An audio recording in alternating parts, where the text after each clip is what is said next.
Consolidación del liberalismo mexicano. A mediados del siglo XIX, México no había logrado consolidar su Estado-nación. Estado-nación significa tener un territorio claramente delimitado, una población relativamente constante y un gobierno. Como tareas pendientes estaba la reactivación económica, la reorganización administrativa, financiera y la estabilidad política. La última presidencia de Santa Anna, que fue centralista y autoritaria, agudizó la confrontación de los proyectos de nación, que defendían dos grupos políticos antagónicos, los liberales y los conservadores. El liberalismo es una doctrina política, económica y social que defiende la libertad individual, la igualdad ante la ley y una reducción del poder del Estado. Pero en general defiende los derechos individuales, fundamentalmente la libertad de expresión, la libertad de prensa y la libertad religiosa. Así también el mercado libre, el capitalismo, la propiedad privada, la democracia, la sociedad abierta y el internacionalismo. El conservadurismo, en política, es el conjunto de doctrinas, corrientes, opiniones y posiciones, generalmente de centroderecha y derecha, que favorecen tradiciones y que son adversas a los cambios políticos, sociales y económicos. Se oponen al progreso individual y en lo social los conservadores defienden valores familiares y religiosos. Entre sus ideas principales se encontraba el preservar el catolicismo como la única religión de la sociedad mexicana, sin tolerancia a ninguna otra. Del mismo modo, buscaban tener el monopolio de la educación a fin de prevenir la entrada de ideas liberales. Hablemos de la Revolución de Ayutla. El último gobierno de Antonio López de Santa Anna resultó ser un auténtico fracaso. Consiguió un gobierno tiránico que lastimaba todas las esferas de la sociedad, excepto algunos grupos menores, pero que fueron duramente suprimidos. La mayoría de los grupos carecía de las armas y la organización necesaria para oponerse al dictador. Del gobierno de Santa Anna se destaca la gran corrupción que había. No existía ningún control ni claridad en el manejo de los fondos. Las garantías individuales eran inexistentes y la oposición era desechada.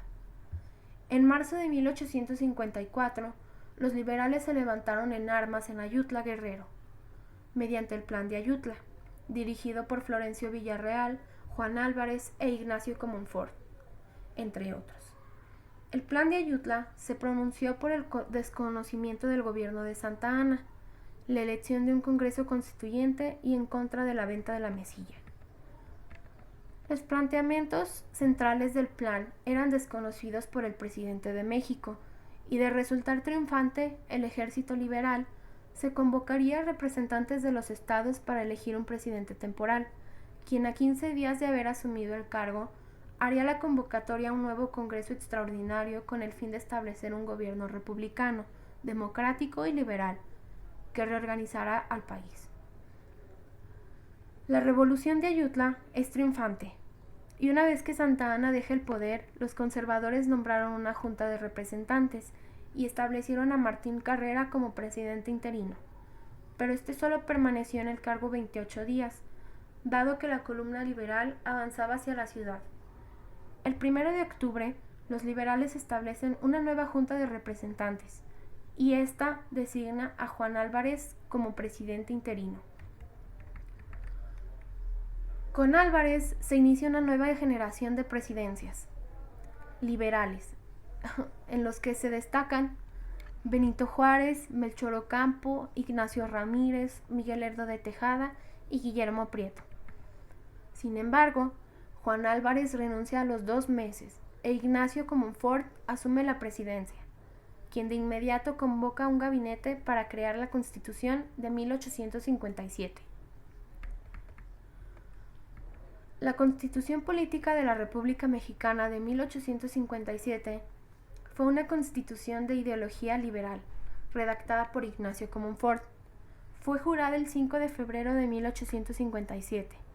Estableció las garantías individuales a los ciudadanos mexicanos, la libertad de expresión, la libertad de asamblea, la libertad de portar armas, reafirmó la abolición de la esclavitud, eliminó la prisión por deudas civiles, las formas de castigo por tormento, incluyendo la pena de muerte, las alcabalas y aduanas internas.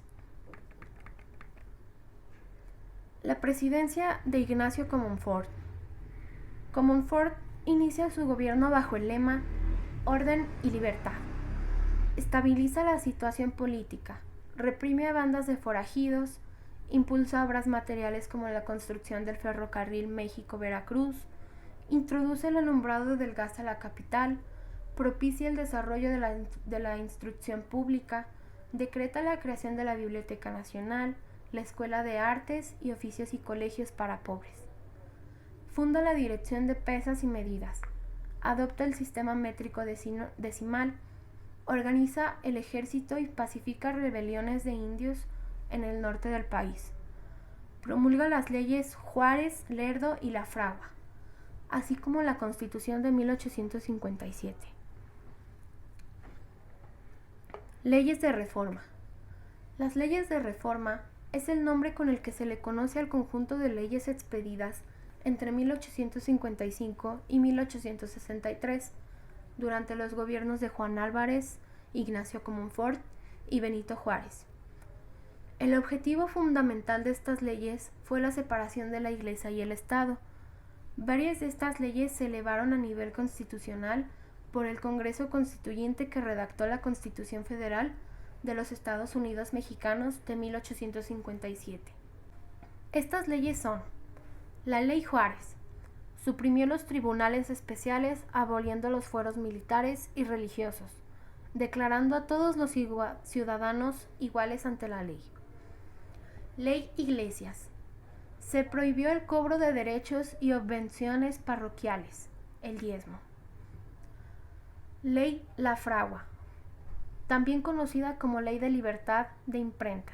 Es la ley que garantiza la libertad de expresión en los medios impresos y entró en vigor el 28 de diciembre de 1855. Ley de Registro Civil, o la Ley La Fragua, estableció el registro del Estado Civil.